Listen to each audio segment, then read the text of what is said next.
All right, so today we're starting with spread A to E, which looks at bullying. So we all know what bullying is, but this spread kind of looks at bullying as a social influence on behavior.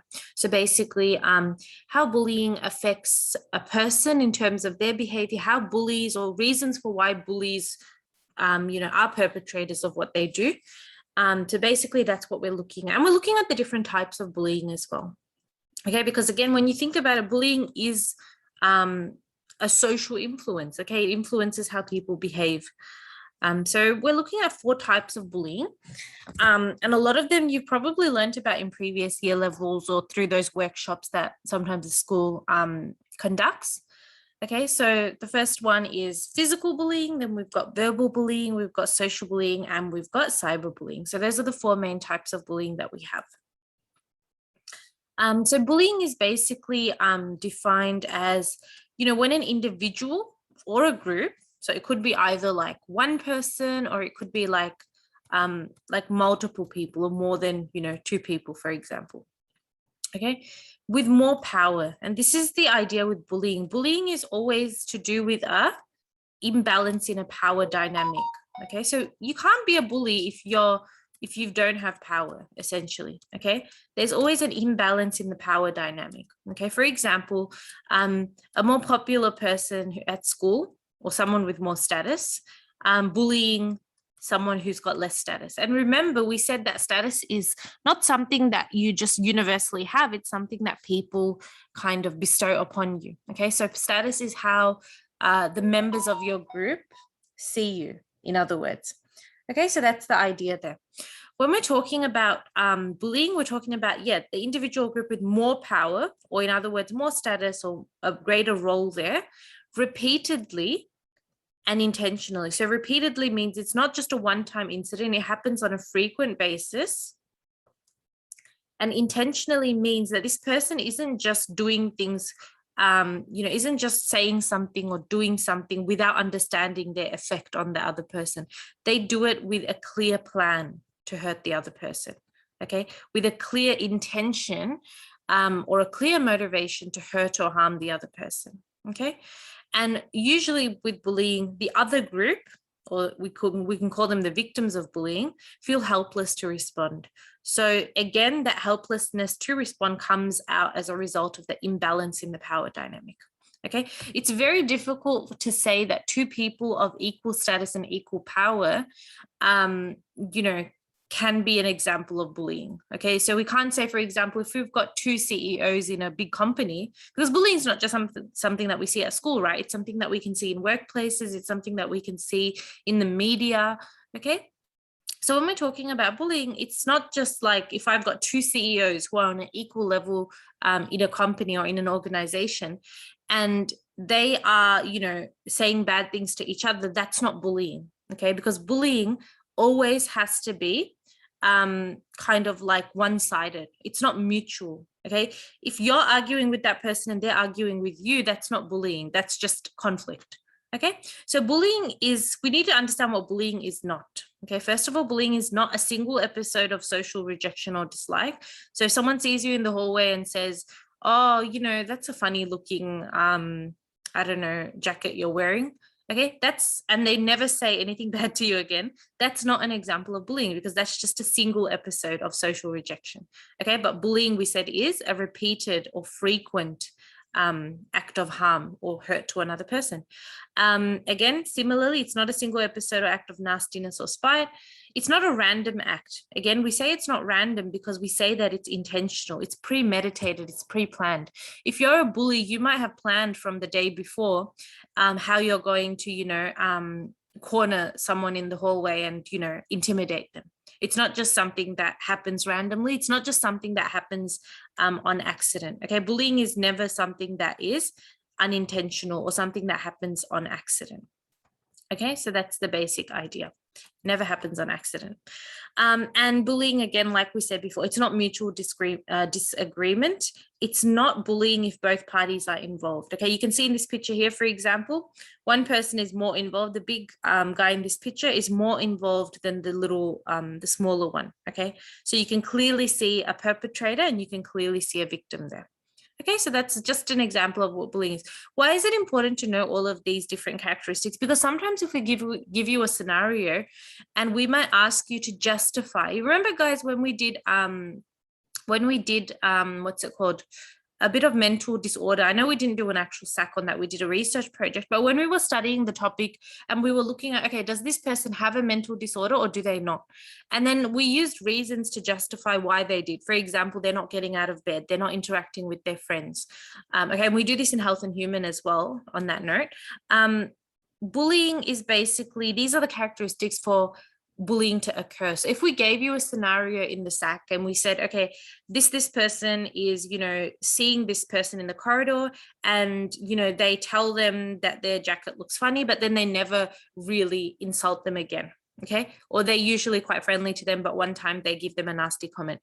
You need to be able to say, okay, justify to what extent this is an example of bullying. And then you need to be able to say, this is not bullying because bullying is not a single episode of rejection or dislike or whatever. And bullying is more of a repeated nature or an intentional nature there. Okay, so that's how you need to be able to justify what bullying is, in other words. Okay, so hopefully that makes sense and you have a clear idea of what bullying is and what bullying isn't. Okay, so when we look at the next few types of bullying now, it's important for us to have this knowledge in mind. Before we look at the specific types of bullying, so physical bullying, social bullying, verbal bullying, we need to look at the three broad types of bullying, okay? The first one is cyberbullying. Cyberbullying is a broad type of bullying because with cyberbullying, you can have other types of bullying involved as well. For example, if I'm using my phone to send someone an insulting voice message, that can be both a mix of cyberbullying and verbal bullying, okay? Generally, cyberbullies will not do that though, because as we're going to learn about when we do this slide on cyberbullying, most cyberbullies love the anonymity of not knowing or people not knowing who they are. They make fake profiles. They'll, comment under different names, okay? And they won't reveal their name. So a lot of the time, cyberbullying is basically anonymous. You don't know who the person who's messaging you is, okay? We'll learn more about that. Overt bullying is basically another word for bullying that you can observe. So O for overt, O for observe. It's observable behavior. So if you are in the schoolyard and you see someone taunting or intimidating another person, and you can observe that, and the teacher in yard duty can observe that, and anyone else can observe that, that is physical, that is a physical form of bullying. Okay, verbal bullying is also another example of overt bullying because you can see someone, taunting someone with their words. Okay, covert bullying is bullying that's not as easy to spot. Okay, and we say covert bullying, unlike overt bullying, is a little more hidden. Okay, covert means it's hidden, it cannot be observed directly. So this is like social bullying. For example, when everyone's in a group and one person is getting excluded, these people are not really directly, or at least from an observable point of view, insulting or hitting or taunting this person, but by everyone being in the group and this person being left aside, social bullying is occurring there. Okay, so we call this an indirect form of bullying, okay, in contrast to overt bullying, which is more visible or which is more direct or obvious.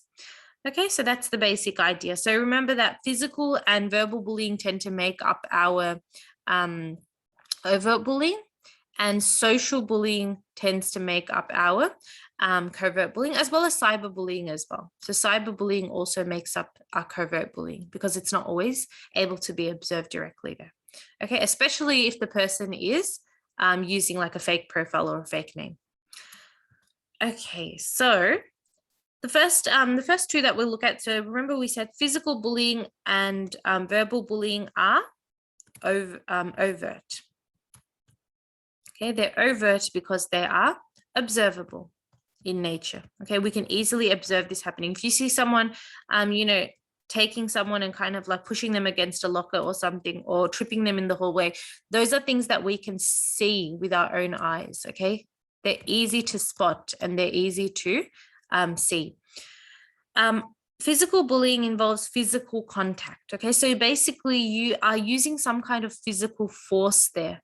to harm that person. Okay. And that's intentional. Okay. You don't accidentally trip that person in the hallway. You don't accidentally shove that guy's head onto a locker. Okay. You don't accidentally say something mean. So it's not accidental or unintentional. It's actually planned.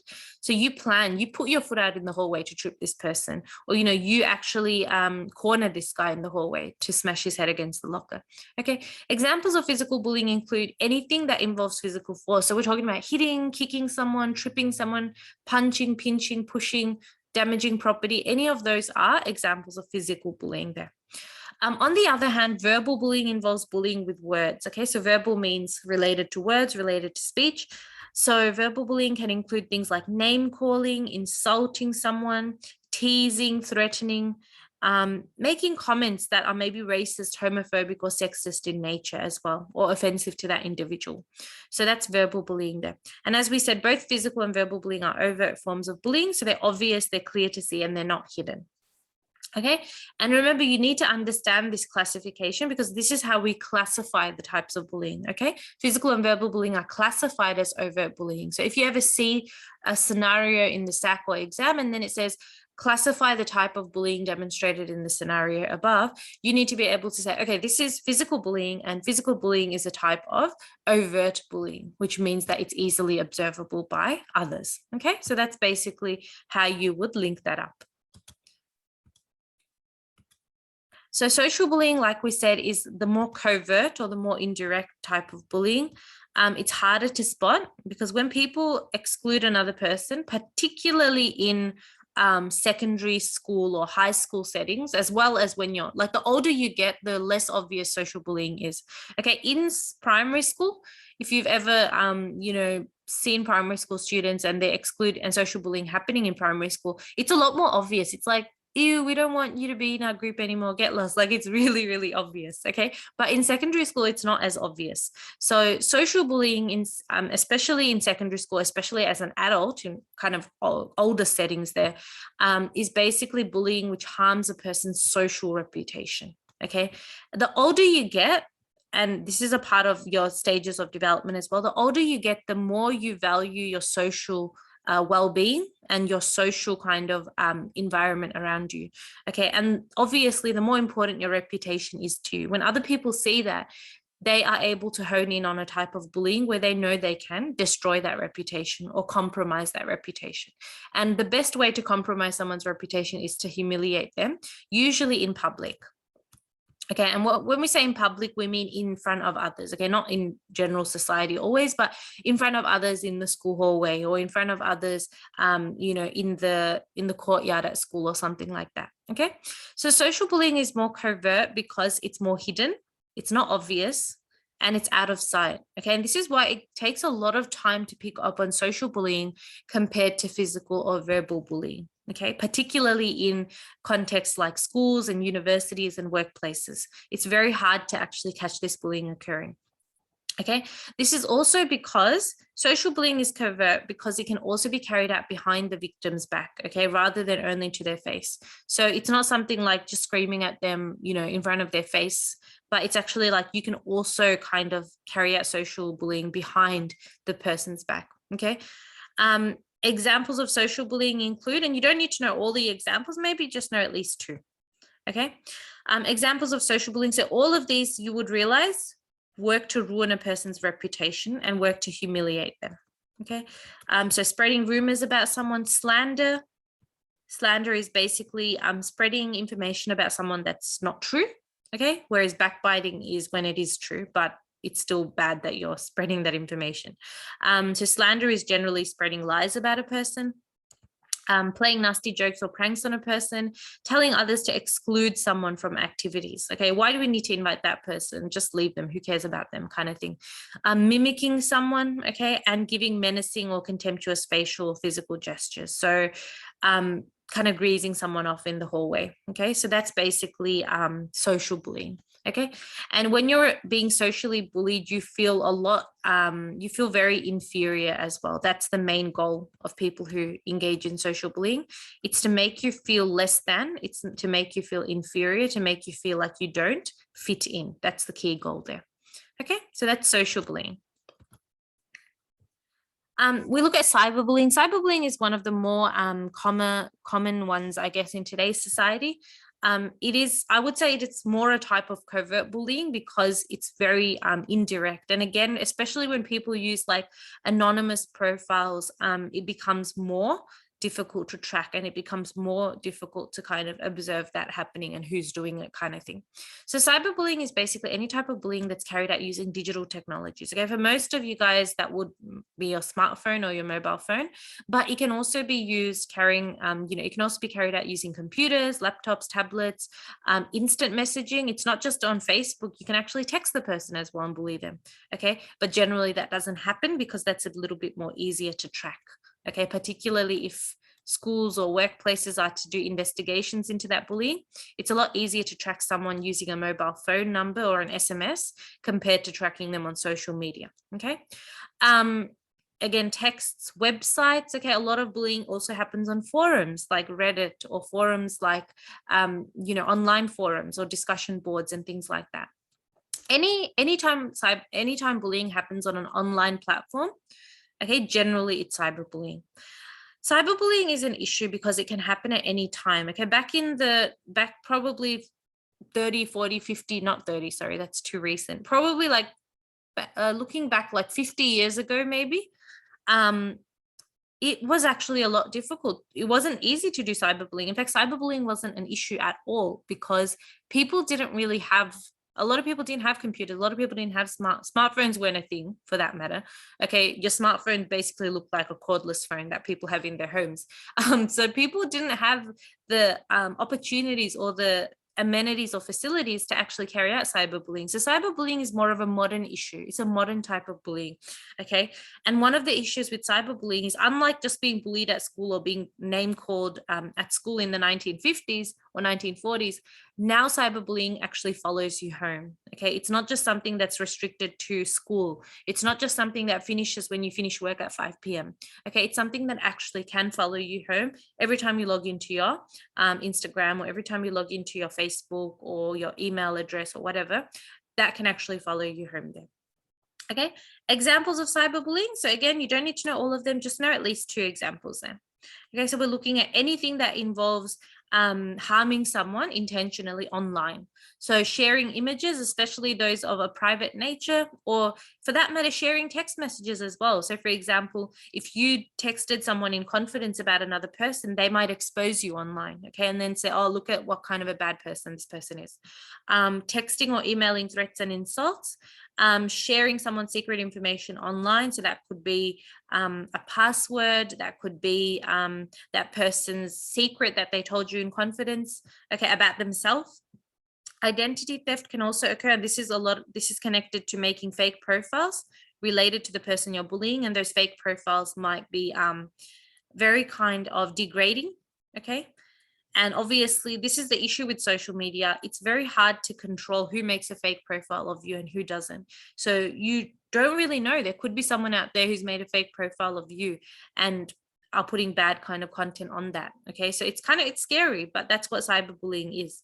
Hate sites about the person, or groups or pages dedicated to bullying that person. Okay, and I think in that movie, Cyberbully, this was actually also shown that people were creating kind of pages on, I think, the social media or whatever was in that movie, dedicated to bullying that girl that was in the movie.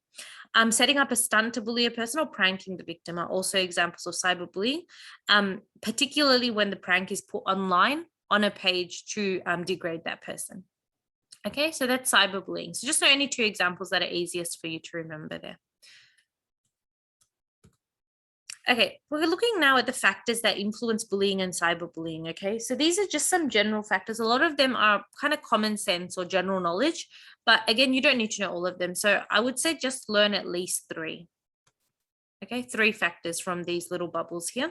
And you've got separate or exclusive factors to cyberbullying. As I said at the beginning, cyberbullying is influenced by this idea, and cyberbullying is very enticing for people or for bullies these days. Enticing means it's very appealing. Okay, if you want to bully someone, cyberbullying is an appealing choice. Okay, and that sounds weird to say, but cyberbullies love the anonymity that comes with cyberbullying. They love the fact that they can't be tracked. Okay, they love the fact that it will take a long time for anyone to confirm or to say for sure or to get proof that it's actually them. Okay, most cyberbullies will not cyberbully under their own name. If they do, they know that they will get into trouble.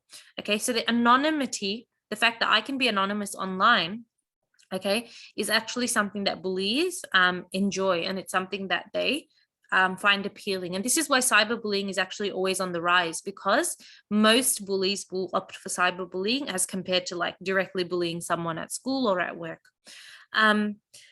Cyberbullying is also impactful. One of the other reasons that cyberbullying occurs is because cyberbullies know that they can have a larger or a wider impact. Okay, their impact can be wider. They can reach more people if they bully someone online, because they know hundreds of people that are on that person's following list or whatever can see a hurtful post online. Okay, so rather than just saying something mean to that person in the hallway, where maybe only 3 or 4 people that are around that area will see that, when you bully online, hundreds of thousands of people can even see that hurtful post. Okay, and the bullying continues to affect that victim. Okay, after they're home, after the school day is over, after the work day is over.